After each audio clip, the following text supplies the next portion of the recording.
కొణిదెల పవన్ కళ్యాణ్ అనే నేను శాసనం ద్వారా నిర్మితమైన భారత రాజ్యాంగం పట్ల నిజమైన విశ్వాసం విధేయత చూపుతానని, భారతదేశ సార్వభౌమాధికారాన్ని సమగ్రతని కాపాడుతానని, ఆంధ్రప్రదేశ్ రాష్ట్ర మంత్రిగా నా కర్తవ్యాలను శ్రద్ధతో అంతఃకరణ శుద్ధితో నిర్వహిస్తానని,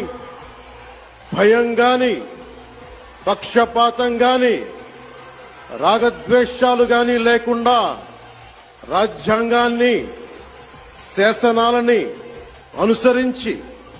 ప్రజలందరికీ న్యాయం చేకూరుస్తానని దైవ సాక్షిగా ప్రమాణం చేస్తున్నాను.